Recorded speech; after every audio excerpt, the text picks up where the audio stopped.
Hi there and welcome to tutorial 49. Today I'm going to be showing you my version of the Stevie Wonder classic Higher Ground, and I've set up lots of nice fat juicy sounds on the Sledge, and I'm using a few fat juicy chords as well. So I'll take you through that today. So Dave, hit the track.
And now I'm going to take you through how I got some of those sounds. And the first sound that we're going to look at is the lead sound, the bit that goes. Okay, so we'll go on to an initial setting, and we've got one oscillator going along there. We're going to set up the modulation first this time, so that's the modulation in this section. And we've got LFO1. Assigned to oscillator 3, and this will become more obvious in a second once we've gone through the whole sound. So speed 20, there we are, and depth +4. Now that's just going to create a little bit of wobble on one of the oscillators, and LFO2 is going to control the cutoff of the filter. So we'll assign that to cutoff, there we are, and speed 18, and the depth 38. So it's going to give a bit of a wah. Now again, we won't be able to hear this until we get the full sound set up, and the wheel is going to take care of vibrato. So we assign a sine wave to oscillators 1, 2 and 3. And the speed there's 49, which is a great speed for vibrato.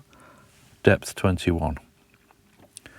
Now on the initial setting, we've just got a pulse wave on oscillator 1, but already you can hear the vibrato in there. Oscillator 1 is going to be an 8-foot pitch, and it's got using a pulse wave, but the pulse width is narrow. It's 16. We'll click in oscillator 2, and this is on a square waveform. And let's have a look at oscillator 3. Oscillator 3 is going to be an 8-foot pitch on a sawtooth waveform. Now we're going to assign sync on oscillator 2, syncing to oscillator 3.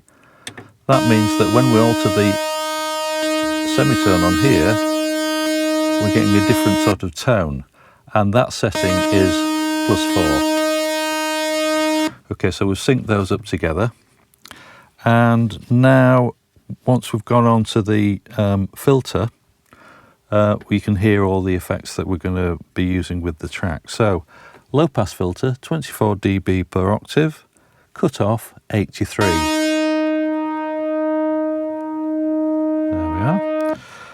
We're going to use a resonance of 83, and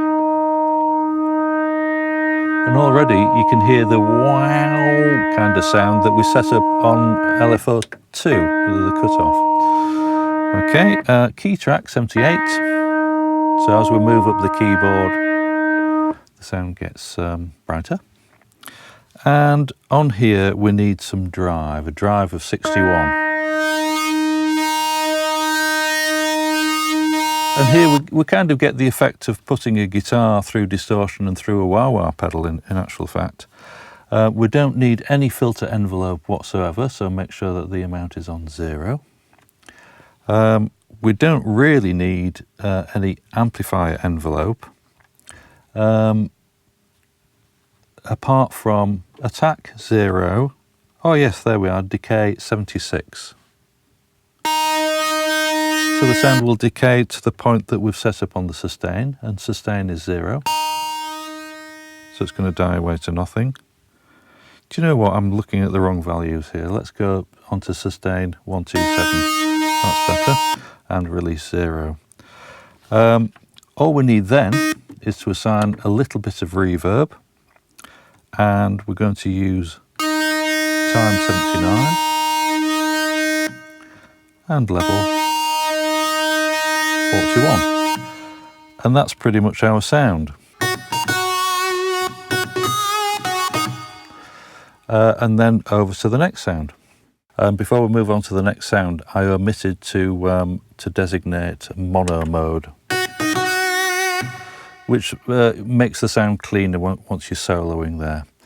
But we're going to go onto the clavinet sound now, which is on 314, and this is the sound.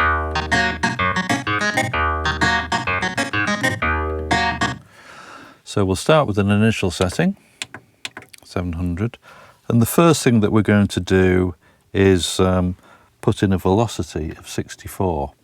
What that tends to do is I can now govern the volume of the keyboard by my fingers, actually playing it.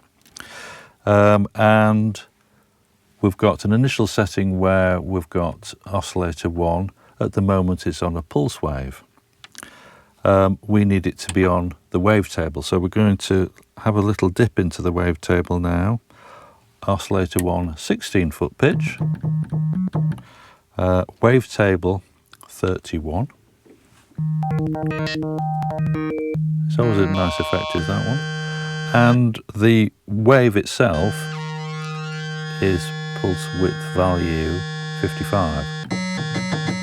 Now, the next thing that we're going to put in is oscillator 2 on an 8-foot pitch, but this time it's on a sine wave, and when we put this knob up here, this is frequency modulation by oscillator 1. This kind of emphasises, there we are, it emphasises the harmonics that are present in the wavetable there. So that's our basic sound.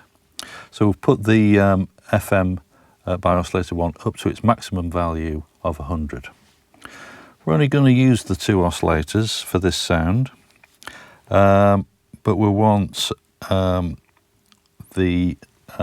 want to alter the filter now. Now we're going to use a low pass filter, 12 dB per octave. I'm going to use a bit of filter envelope in here, so I'll put that in first, and that's amount 27. And as I reduce the filter to cutoff 56, you can hear it producing that percussive effect. We'll want a resonance of 28, so not too much resonance, or we'll get a kind of a wow, which we don't want. Key track 96, and the filter envelope itself, attack 0, decay 73, this is the important one. There's 73, we'll put a bit of release on there as well, 74. So that's the filter envelope set up.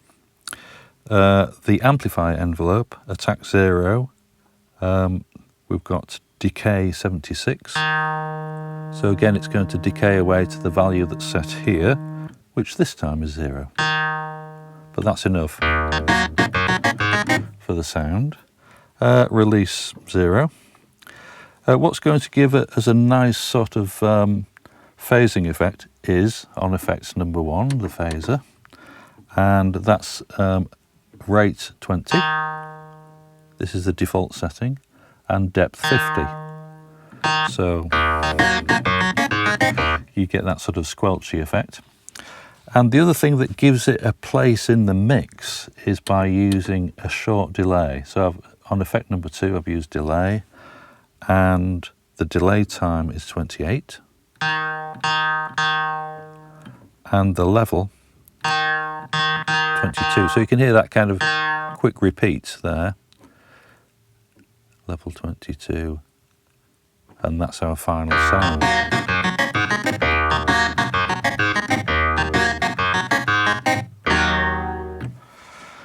Okay, and then we'll move on to the next sound. The last sound that we're going to look at today is the sort of fat bass sound that sounds like this.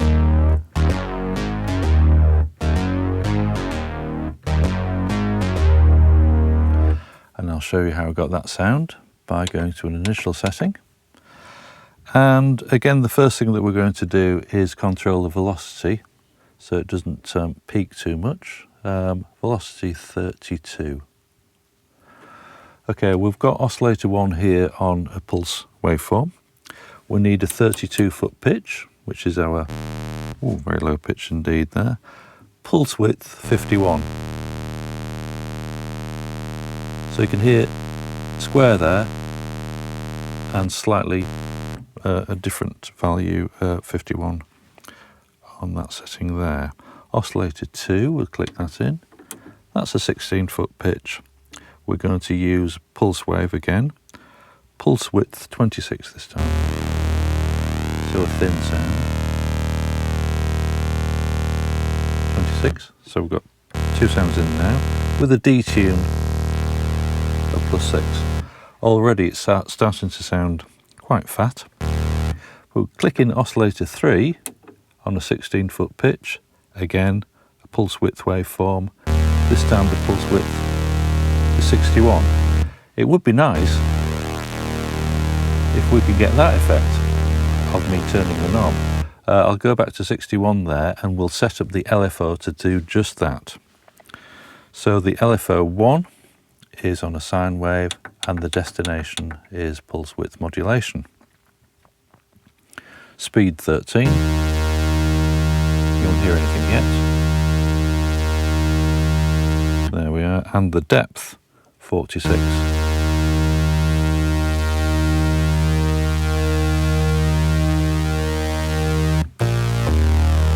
So it's already sounding quite fat.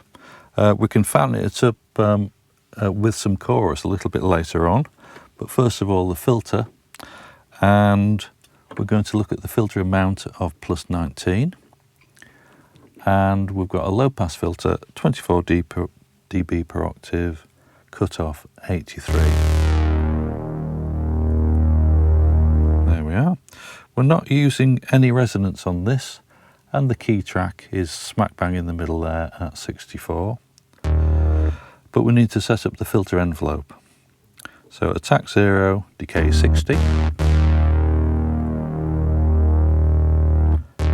Sustain 20. Now what the sustain does is it's the resting point after the filter has done its attack and decay portions.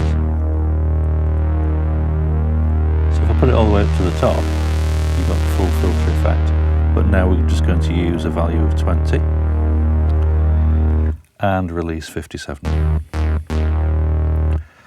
And we'll set up the amplifier envelope, attack 0, sustain 127, release 40.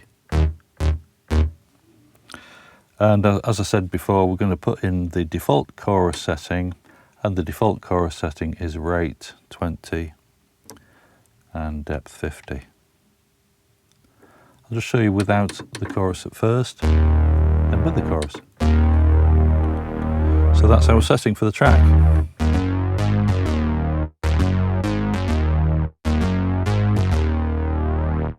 I hope you've enjoyed this tutorial, and there will be more on the way.